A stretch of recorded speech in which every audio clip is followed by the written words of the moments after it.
Ada yang berseloroh, tak baca berita, tak terinformasi. Baca berita, dapat misinformasi. Sebagai veteran wartawan dan pelaku media, saya mengajak teman-teman untuk melihat dan menelisik semua informasi lebih jernih dengan kacamata saya.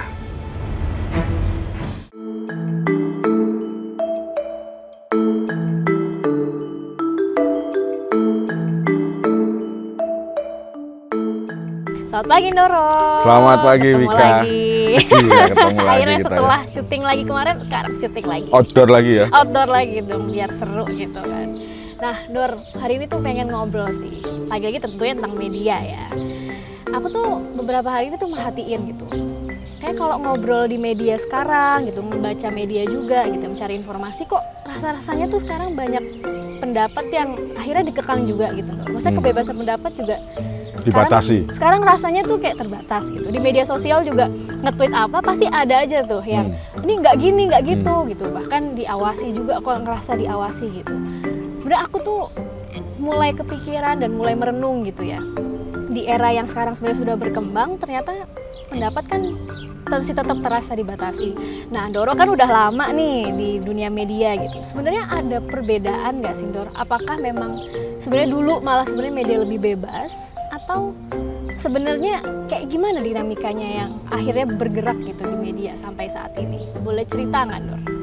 Nah, oke. Ini menarik nih pertanyaan Wika ini ya. Dan kebetulan ya, tempat kita ini di Wika, ini adalah satu tempat yang bersejarah bagi dunia pers dan media di Indonesia. Oh, bersejarah? Ya. Bisa bersejarah? Nah, jadi ini tempat namanya Wisma Tempo di Desa Sirnagalih, Megamendung, Puncak, Bogor. Ini wilayah ini atau wisma ini dimiliki oleh grup Tempo, ya, dan ini bersejarah karena pada tahun 21 Juni 1994 tepatnya, Tempo itu dibredel ya oleh Orde Baru waktu itu. Kenapa dibredel? Karena ada pemberitaannya yang dianggap tidak pantas oleh pemerintah Orde Baru waktu itu. Ya, jadi zaman dulu itu sudah media itu bisa dibredel, nggak kayak zaman sekarang. Nah disinilah kemudian ya timbul apa namanya gerakan lah ya gitu ya. Tanggal 7 Agustus tahun 1994 ya. Tempat ini berkumpul 100 wartawan lah kurang lebih ya, mendeklarasikan dan mendirikan organisasi baru yang namanya Aliansi Jurnalis Independen yang kita sekarang kenal sebagai AJI. AJI ini semacam perkumpulan tandingan lah waktu itu. Asosiasi wartawan hanya satu yang sangat dikontrol oleh Orde Baru, namanya PWI, ya, Persatuan Wartawan Indonesia. Nah, sejak deklarasi itu ya, gerakan perlawanan itu terus bertumbuh dan berkembang lah ya, sampai tahun 98 Orde Baru tumbang ya, dan pers di Indonesia itu menjadi lebih bebas. Kenapa lebih bebas? Karena tahun 98 itu juga waktu itu Menteri Penerangannya Pak Yunus Yosfiah itu ya mengubah undang-undang. Jadi kalau mau bikin media itu tidak perlu lagi pakai SIUP, surat izin usaha penerbitan pers. Ya, jadi sekarang sejak tahun 98 itu semua orang boleh bikin media. Sampai sekarang ada media sosial. Nah, ini atau tempat ini menjadi semacam apa ya, mungkin cikal bakal atau tunas dari reformasi di media yang membawa konsekuensi ya, keterbukaan informasi, kebebasan berpendapat gitu, yang dulu zaman Orde Baru sangat dikekang jadi lebih bebas. Tapi konsekuensinya juga terjadi yang namanya arus informasi yang luar biasa. Sehingga tadi Wika merasakan selain ada perasaan lebih dikekang, tapi di sisi lain justru wah sekarang media ini sangat bebas. Tapi konsekuensinya bagi masyarakat, pembaca jadi bingung karena ada tsunami informasi yang sangat banyak kan. Iya, betul. Sehingga kadang-kadang masyarakat juga susah membedakan antara berita yang benar dan berita yang bohong atau hoax. Gitu kira-kira. Iya, itu aku ngerasain banget ya, Dor. Jadi apa namanya, ketika sekarang gitu ya, kan banyak banget informasi yang muncul. Kalau tadi bahasa Yandoro kan tsunami informasi gitu ya. Betul. Bahkan sederhana aku nih misalnya buka apa namanya Instagram atau buka Twitter gitu ya, itu trending topik tuh di sebelah kanan ini dan itu berubahnya cepat sekali gitu. Dan kadang ada beberapa hal gitu ya, oh ini lagi trending misalnya tentang waktu itu tentang kasus kekerasan seksual, ada oknumnya GH itu ya, apa inisialnya, terus ada penyintasnya gitu kan. Itu mereka perang thread ya di Twitter. Orang memihak A, memihak B gitu. Tapi bingung gitu sebenarnya yang mana gitu. Ternyata kasusnya salah gitu. Ternyata kasusnya ada kebohongan gitu. Publik jadi nggak percaya. Aku juga jadi bingung gitu, Londor kayak ini harusnya percaya sama yang mana gitu. Betul. Nah makanya kadang mikir juga sih gitu. Tapi kok orang bisa sesantai itu ya sebenarnya curhat di Twitter atau misalnya di media sosial gitu. Kalau menurut Doro sebenarnya ada apa sih, faktor apa sih yang bikin orang tuh juga jadi nyaman gitu buat curhat atau berpendapat di media sosial? Sebenarnya faktor apa ya, Nur ya, yang bikin mudah? Nah, ini tadi semacam imbas ya atau dampak dari keterbukaan informasi, kebebasan berpendapat. Zaman dulu orang atau wartawan membuat berita itu melewati saringan ya dari redakturnya, dari sidang redaksi sama ada pemret gitu ya. Pokoknya semua berita itu begitu keluar sudah hampir 100% itu sudah valid melewati proses check and recheck ya dan seterusnya.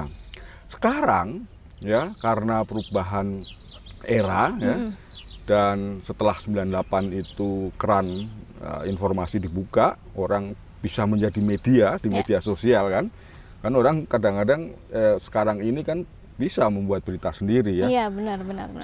Tanpa melewati proses, kalau zaman dulu namanya proses jurnalistik. Ya, sekarang ini bebas orang ngerekam kejadian gitu ya, langsung diunggah. Tidak melewati proses penapisan atau filterisasi informasi. Tidak ada konteks seperti halnya kalau wartawan membuat berita ya. Tidak ada keberimbangan antara pihak misalnya yang bersengketa. Ya, kemudian juga tidak ada penjelasan mengenai ini sebetulnya kejadiannya seperti apa dan seterusnya. Orang merasa bebas karena memang nggak ada hambatan sekarang. Orang bikin apapun, membuat konten lah istilahnya. Nah, faktor itulah ya yang membuat setiap orang nyaman-nyaman saja bikin apapun konten itu. Padahal membuat konten yang dipublikasikan kepada masyarakat luas itu membawa konsekuensi yang tidak gampang, tidak sederhana, yang bahkan efeknya itu bisa bisa parah, bisa risikonya besar, bahkan bisa membuat orang tersangkut masalah hukum. Tadi Wika menyebutkan masyarakat jadi bingung ya kalau ada satu informasi ini benar atau tidak. Wah, pusing gitu, Kemudian orang karena sekarang ada fenomena mob mentality, ya ikut-ikut arus tanpa menguji dulu ini informasi benar atau salah, kasus ini bagaimana duduk perkaranya, asal muasalnya, sehingga terjadi keributan dalam ruang media sosial. Keributan itu membawa akibat juga bagi pembaca, publik, konsumen media, kebingungan.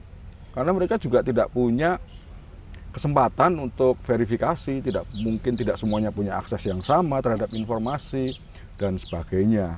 Nah, itulah salah satu plus minus ya, kebebasan media, kebebasan berekspresi, itu kadang-kadang bisa membingungkan masyarakat, karena tidak punya yang benar yang mana gitu ya. Nah, sebetulnya ini peran pers Indonesia yang sudah dirintis sejak zaman dulu gitu ya, untuk memberi semacam panduan, menjadi clearing house gitu ya, menjelaskan, mengklarifikasi, memilahkan yang keruh menjadi jernih gitu ya, supaya masyarakat lebih paham mengenai satu isu, mengenai satu peristiwa dan sebagainya. Benar-benar.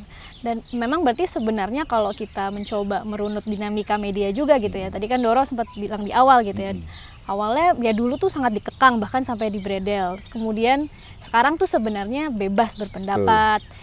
Ruangnya juga sangat luas gitu. Tapi memang ada tetap perasaan-perasaan dikekang gitu ya. Karena sebenarnya malah kita ngerasa dikekang oleh informasi itu sendiri gitu kan, kayak saking banyaknya saya jadi bingung harus berpendapat seperti apa karena khawatir gitu kan salah berpendapat juga gitu. Nah aku juga jadi mikir sih Dor, sebenarnya apakah ada langkah-langkah atau cara yang bisa kita lakukan gitu untuk ketika kita menghadapi banjir informasi, tsunami informasi itu, sebenarnya kita sebagai netizen gitu ya, sebagai orang yang akhirnya mencari berita di dunia digital gitu, sebenarnya mitigasinya apa ya Dor? Apa yang bisa kita lakukan untuk memfilter gitu? Ya. Pertama-tama sebetulnya kembali ke diri kita masing-masing ya, harus menanamkan sikap skeptis. Apa tuh skeptis? Skeptis itu selalu meragukan, ya, tidak langsung percaya apapun yang ada di jagat maya atau internet. Ya. Jadi pertama-tama ya, anggap semua yang ada di internet itu belum tentu benar sampai terbukti sebaliknya, ya gitu ya. Kenapa? Karena kita belum sebagai netizen warganet gitu ya. Setiap kali ada informasi kita nggak tahu ini informasi ini benar atau salah. Sebetulnya ini soal apa belum paham. Jadi daripada langsung menyebarkan atau menganggap itu sebagai sebuah kebenaran, tahan dulu, anggaplah semua informasi itu belum tentu benar sampai terbukti sebaliknya. Jadi sikap skeptisme itu harus kita pegang dahulu. Nah pembuktian ini seperti apa yang Doro maksud? Nah di era ini salah satu sisi positifnya di media sosial gitu ya. Informasi itu begitu datang, nanti ada pihak-pihak lah yang akan fact check misalnya ya. Sekarang ada banyak lah, baik yang resmi maupun non resmi gitu ya. Ada media massa atau pers yang melakukan fact check, ada kelompok-kelompok masyarakat LSM gitu ya, yang melakukan verifikasi terhadap suatu fakta yang beredar ya, dan kemudian diungkapkan kepada masyarakat apakah ini fakta atau bukan itu. Nah, tapi di sisi masing-masing dari kita ini gitu ya, harus selalu punya sikap itu skeptis, jangan menganggap semuanya benar gitu ya. Dan lebih penting lagi selain sikap skeptis adalah kita itu harus santai di media sosial. Maksud saya santai itu begini, kalau ada apa-apa nggak usah ikut heboh-heboh dulu lah, ya tahan dulu jari jempol ini ya. Tidak perlu ikut langsung berkomentar tanpa mengetahui duduk perkaranya. Kemudian tidak perlu langsung pengen jadi wartawan menyebar-nyebarkan, nggak penting kan. Ini kan bukan perlombaan, kita santai setiap kali menerima informasi gitu.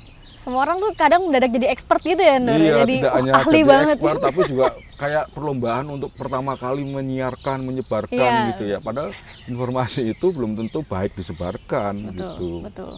Memahami mana yang baik dan mana yang tidak sebaiknya disebar itu sendiri kan sebenarnya butuh skill tersendiri kan. Iya, namanya keterampilan digital ya. Selain keterampilan digital juga keterampilan media. Jadi memahami media itu sebetulnya apa. Ya, media itu kan sebetulnya kurang lebih kayak kendaraan ya, kendaraan untuk mendapatkan atau menyebarkan informasi.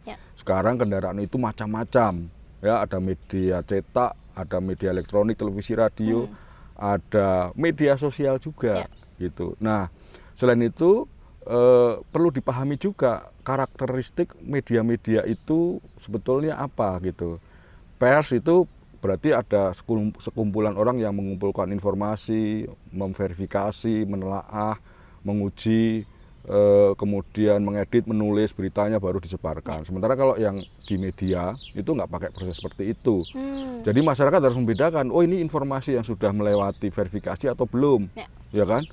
Sehingga orang jadi bisa membedakan, oh ini satu berita atau informasi sudah benar atau belum, gitu. jangan dianggap sama, media itu beda-beda. Ya, ya. Kalau dianggap sama, wah itu repot jadinya, gitu. Betul. Berarti kalau kita mencoba merunutkan kalau di keterampilan digital gitu, digital literacy itu sebenarnya ada 4 pilar ya, Betul, 4 pilar. Supaya kita tekankan terus nih 4 pilar. Boleh nggak Dor dijelasin mungkin masing-masing pilar ini dan kaitannya dengan tetap waras di tengah arus informasi? Yang pertama kan keterampilan digital ya. Keterampilan digital itu menyangkut bagaimana kita mengolah informasi, mengenali informasi, menggunakan gadget gitulah. Pokoknya keterampilan untuk menggunakan, memanfaatkan semua teknologi lah gitu ya. Kemudian etika digital, ya etika digital itu menyangkut bahwa segala perilaku kita di dunia digital ini sebaiknya memegang etika. Kemudian selain itu juga kita perlu memperhatikan yang namanya keamanan digital, ya atau digital security, karena semua perilaku kita di dunia digital itu harus dilindungi keamanannya. Supaya kita tidak dirugikan oleh orang lain, ya tersangkut pidana juga gitu. Salah satu contohnya itu misalnya melindungi yang namanya kata kunci atau password, tidak menyebarkan atau mencuri data pribadi orang lain, ya. Kemudian juga tidak menyebarkan nomor induk kependudukan, NIK, nomor rekening, informasi kesehatan seseorang, preferensi seksual seseorang, dan seterusnya. Dan terakhir adalah budaya digital. Jadi mengenali sebetulnya budaya digital itu apa sih yang sesuai dengan ideologi kita, gitu kan. Jadi kayaknya kalau berpikir skeptikal atau berpikir kritis dalam menghadapi informasi itu berarti masuk ke dalam yang mana keterampilan nih? Digital. Keterampilan digital. Betul. Ya. Oke. Memang penting banget sih, aku juga merasakan bahwa kayaknya semakin kesini memang filter pertama adalah berpikir yaitu tadi ya. Kita skeptis dulu kan? Skeptis, betul. Jadi ketika menerima informasi melihat bahwa ini bukan kebenaran yang sebenar-benarnya, gitu. Harus merasa bahwa apakah ini benar gitu, pertanyakan dulu gitu kan. Itu filter pertamanya ya. Dan lalu santai dulu kita. Betul. Slow aja, slow gitu. Kayak jangan ikut kayak emosi gitu kan. Tiba-tiba semuanya marahin si A gitu, ikut-ikutan marahin si A. Mob mentality gitu ya. Mob mentality ya. Kemudian tadi ditambah dengan menguasai yang namanya kecakapan digital yang ada 4 tadi. Betul. Baik. Doro, terima kasih banyak. Aku juga jadi lebih tenang nih sekarang, kayak walaupun informasi begitu deras gitu ya di media sosial, tapi udah tahu caranya untuk bisa tetap bijak dan santai gitu. Santai aja gitu ngadepin informasi yang banyak.